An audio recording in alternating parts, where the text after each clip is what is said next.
Really?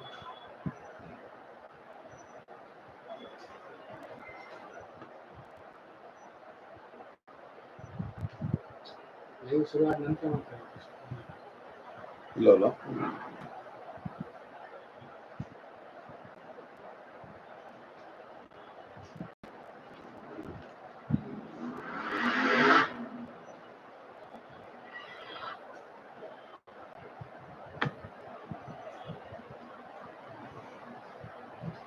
Go to PPT.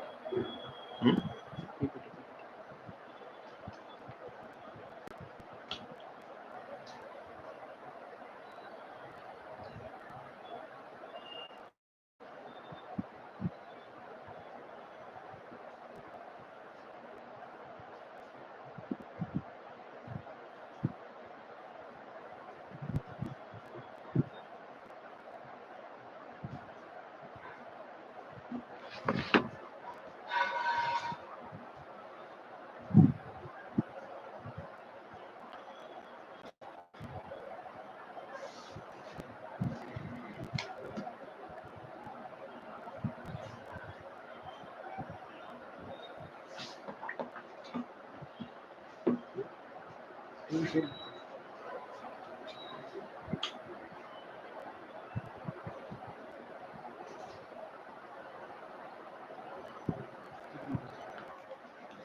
Is my screen visible? PPT is visible? Okay, fine.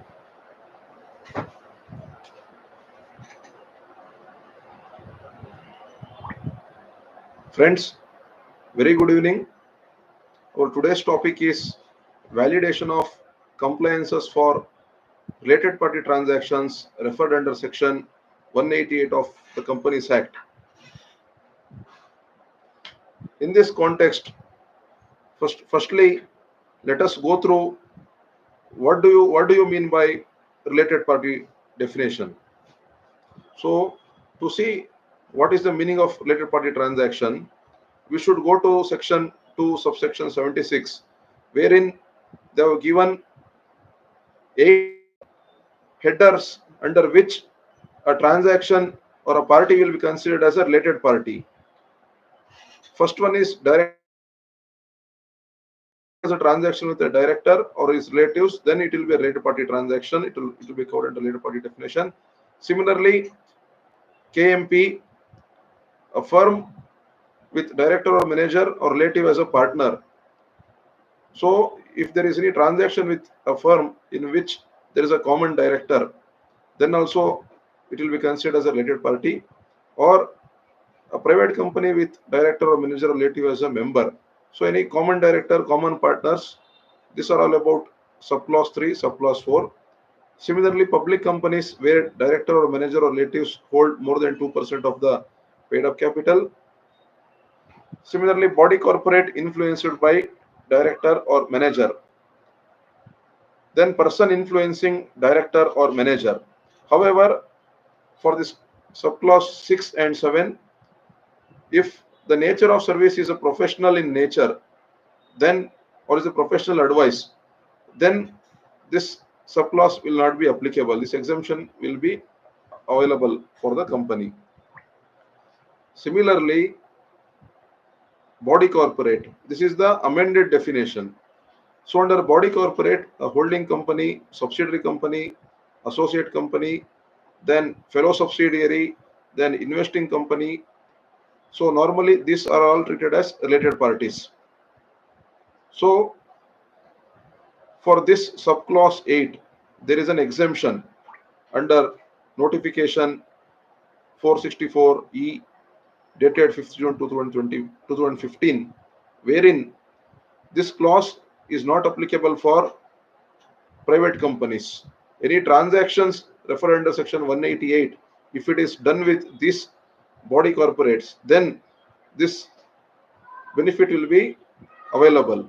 However, there can be this entire related party definition is, it is under or condition, it is not and condition, and hence if the company does any transaction with body corporate, though this exemption is available under this particular provision, still if there exists a common director between these two companies, or if there exists a common person who influences both the company, then in that case this exemption will not be available to us. Though this condition is available, it is very essential that we should see the first 7 conditions independently as it is or condition, and hence this exemption should not be invoked. In case if we invoke this definition, we will not be covering the upper parts. So that is the main crux of this section. Once a related party is covered under section 276, then comes section 188, wherein it is mentioned for which transactions board resolution should be obtained, for which transactions ordinary resolution should be obtained from the members. Let us go through section 188. To analyze this section 188, we have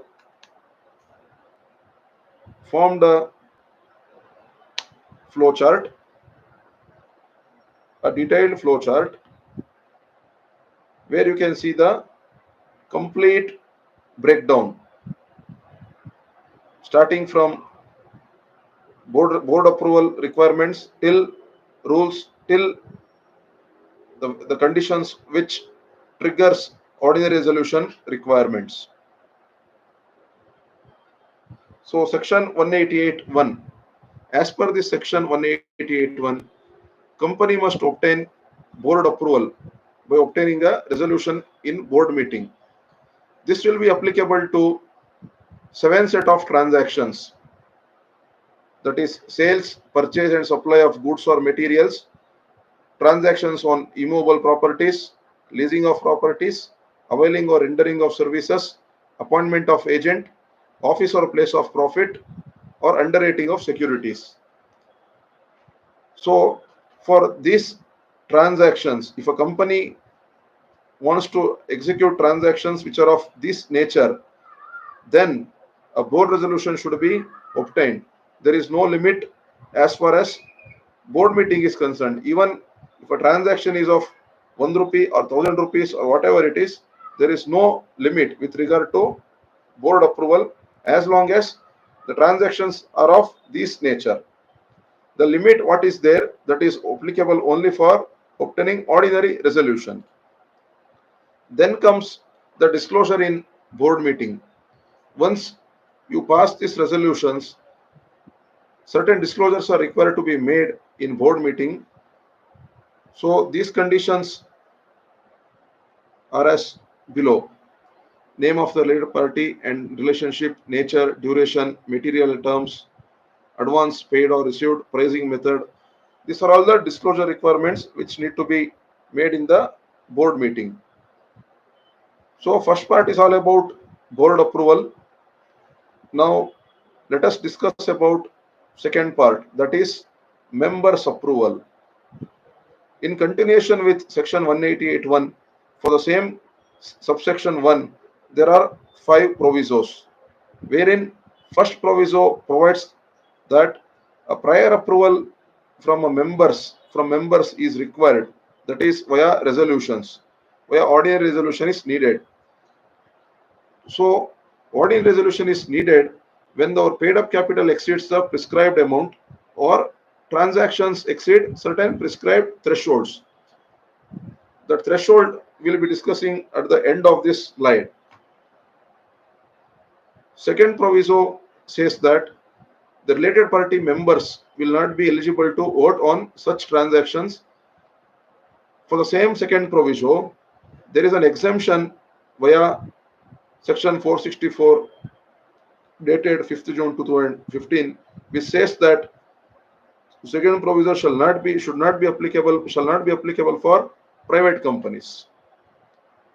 Third proviso is connected to second proviso, wherein it says that voting restrictions provisions will not be applicable if 90% of the members or relatives or related parties are part of the meeting. That is meeting in the sense members meeting, AGM or EGM. So if this exemption is not applicable, that is, this exemption is not applicable for public companies, there this third proviso will be relevant. Fourth proviso says that if the transactions are at arm's length and if such transactions are in the ordinary course of business, then the section will be exempt. You need not obtain members' approval. That is the meaning of the section. However, in practical scenario, what will happen is, if you want to prove that these transactions are in the ordinary course of business and they are all on arm's length, you should have a solid documentation, and such documents should explain how you have arrived at an arm's length price and that is justifiable. So it is very difficult to demonstrate, as the transactions are voluminous and the transactions are numerous. It will be very difficult to establish the arm's length. In such cases, one should not be aiming to claim this exemption and rather go and pass the ordinary resolution from members. One more proviso is, fifth proviso is, if the transaction is between holding company and wholly owned subsidiary, and if consolidated accounts are placed before the members in the AGM, then in that case, this requirement of obtaining ordinary resolutions will not trigger. So first part is about board approval, second part is about members approval. Members approval, we find that there is an exemption that if the transactions are at arm's length and if they are entered in ordinary course of business, no need to obtain members approval. However, I have given the background of how to establish arm's length. Third proviso is exceptions to section 188 via section 276. 276 is about related party transactions definition, wherein by virtue of section 464, the central government has given a relief from the entire this 188 for a private limited company which has got transactions with its holding company, subsidiary company, associate or fellow subsidiaries. If the related party transaction is with this set of companies, then the section 188 itself is not applicable. This is the exemption given. So you may be wondering, if such exemption is there, then why we have to talk about the section 188 and all. In that scenario, what will happen is, as mentioned in previous slide, section 276 is a broader section which has got 8 layers, 8 subclauses, and each of the subclauses are independent. Suppose, let us say that you take a shelter that the transaction what I am having, it is with my subsidiary company or holding company, and hence why should I go and pass ordinary resolution? Why should I go and pass board resolution? If that is a question, then you should look at the other subclauses which are there under section 2 subclause 76, wherein that between this group companies, usually there will be a common directors, or let us say we are having a transaction with a foreign subsidiary or foreign holding company. In that case also, there can be a common director, and let us say there is no common director. Still, there can be a person who is giving directions to both the companies. There can be some common company. There can be some common persons. Even such common persons or common director exists between these holding company, subsidiary and fellow subsidiary, then these exemptions will not be applicable. These exemptions will not have any relevance. And hence, whenever you want to take the exemption, better you don't take the exemption. Directly see whether is there any common directorship or is there any common KMP between these entities, and then you see the section. Once you satisfied that all these conditions are satisfied, then only you start applying these exemptions. Else, these exemptions will really kill the companies badly. The next part is voting on related party transactions. Members' approval will be triggered under above conditions are satisfied. And also for this voting restrictions, we already told second proviso that the interested members should not participate will not be applicable for private companies by virtue of exemption granted under section 464. Third is definition part, arm's length definition and office of place of profit, which I'm not going to explain in depth. Similarly, next, reporting and approval under subsection 2 and subsection 5. These transactions must be disclosed in board report with suitable justifications, appropriate justifications. And if these transactions are not ratified in 3 months, contract will be voidable. This 3 months is nothing but every quarter there should be one board meeting, and this gap between two board meetings should not exceed 120 days. In that way, this 3 months concept is come into existence. If these conditions are not satisfied and if compliances are all not met, then recovery can be possible from the responsible individuals. Penalty clauses. If the provisions of these clauses are not complied, then there will be a penalty of 5 lakhs, and for listed companies it is 25 lakhs. Through the penalty sections, whether every officer or every company, like that only most of the clauses will be there. There are basics. When the applicability comes, you may check that. The major part is members' approval. Members' approval are governed by Rule 15, wherein it says that the transactions with respect to goods and services, if they exceed 10% of the turnover, then members' resolution should be obtained. It is, you have to see the BEAR Act. It is written as clause A, clause 1, goods, services, like that. One may think that I will compare sales with total turnover or purchase with total turnover. It is not like that. It says that goods, services. Here the crucial thing is all these conditions, most of you are already aware. I will not spend time on that. I will spend certain time on the crucial parts. The turnover. In the practical context, what will happen is, since these approvals, whether board approval, member approval, all these things are all prior approvals, we have to evaluate whether the limit, whether the transactions will exceed the limit or not. We have to test it at the beginning of the year. I mean, before entering the transactions. So in that case, if you look at the rules, the turnover, what they have mentioned in rule is the previous year's turnover. That is the turnover as mentioned in the audited financials of the previous year. Similarly, in case of property, the net worth, what is referred is previous year's audited net worth. This is a crucial part. The one is the turnover means it is last year's turnover, which should be audited one. And they have referred that it is class of transactions. Class of transactions means you should see clause 1, 2, 3, 4, 5, 6 under this rule. What and all are covered.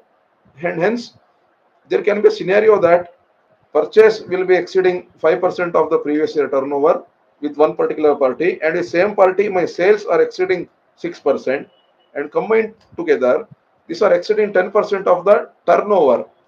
In that case, still on an aggregate basis, since the transactions are exceeding 10% of the turnover, members approval requirement will still trigger. In this context, we have also come up with one validation template using certain macros and pivot concepts. I will take you through this template.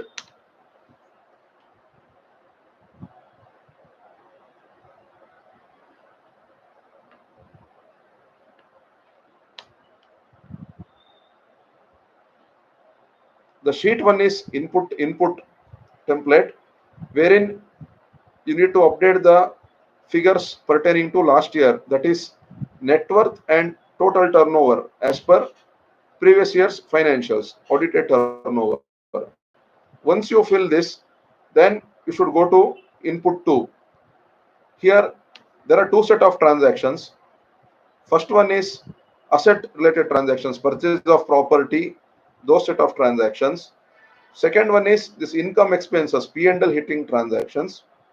Here you have to just put the transactions or aggregate of transactions what you usually report in the related party disclosure of the financials.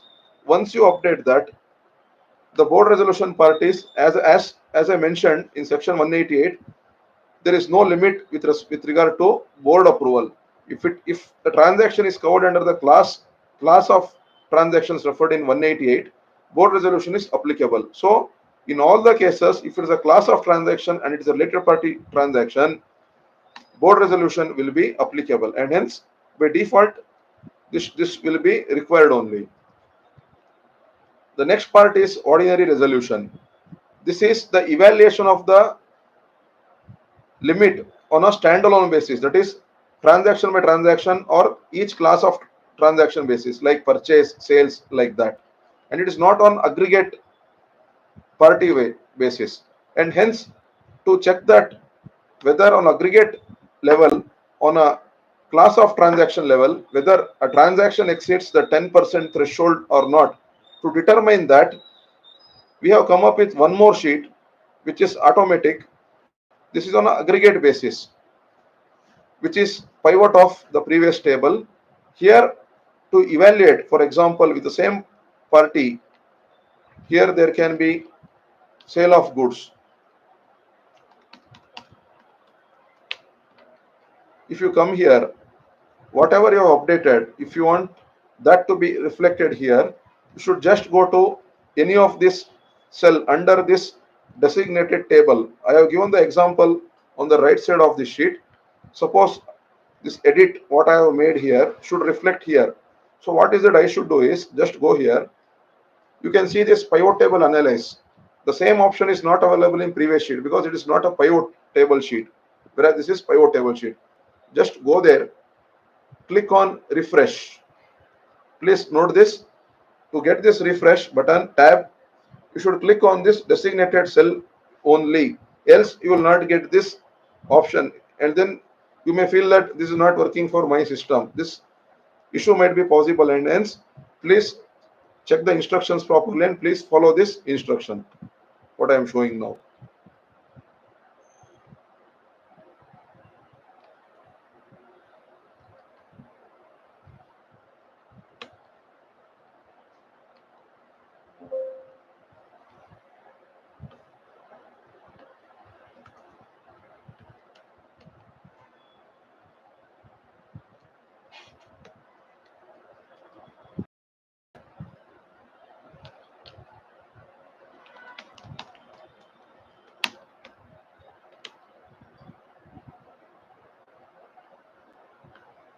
Yeah, transactions are under column G.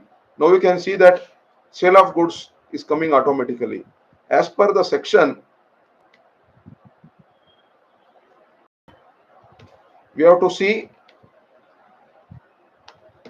for example, we'll make it like this.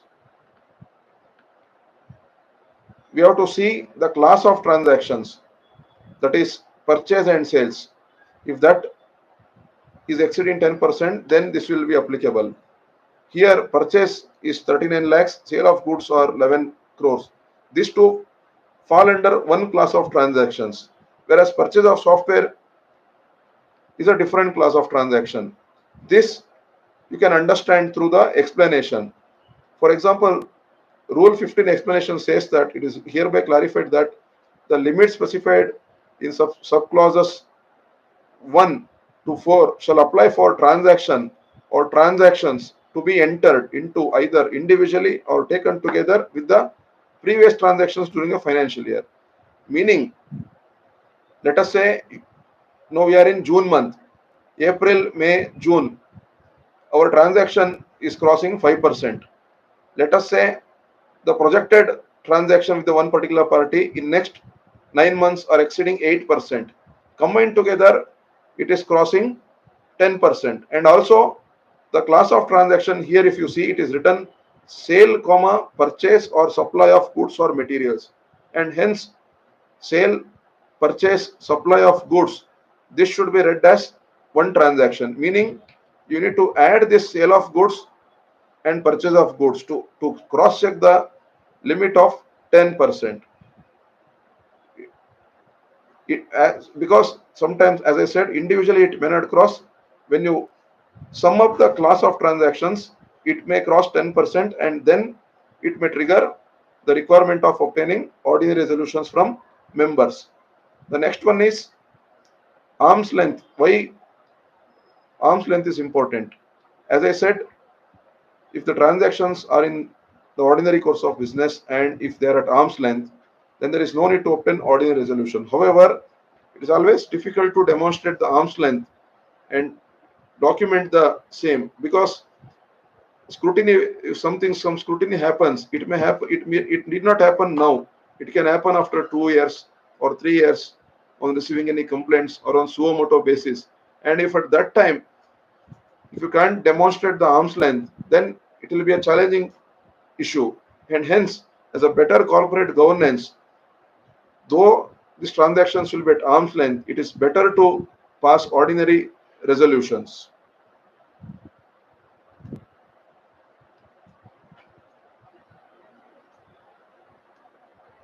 I will show you the specimen of the board resolution which you should pass before undertaking related party transactions. Meaning, based on the previous year's background, you will be having the anticipation that what related party transactions you may enter during the year. This is the broad specimen of the board resolutions which you can pass to address this related party transactions requirement. This is the key clause that requirement of, I am saying that board resolution is obtained, and if this transactions crosses the limit, then we should go for ordinary resolutions. This is what I am capturing in this board resolution, sample board resolution, and I am also mentioning the omnibus approval is granted. If you see, nowhere we have mentioned that limit is applicable under board approval. For board approval, there is no limit as told, and hence you should not give reference to the limit what is there under board approval requirement.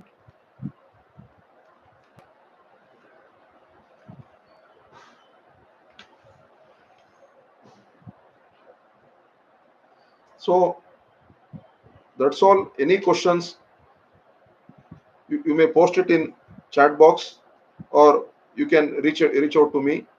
Any feedback is welcome. Thank you. I hope I was able to highlight certain key aspects of section 188 read with rules. Thank you everyone. See you next week. Thank you. Bye.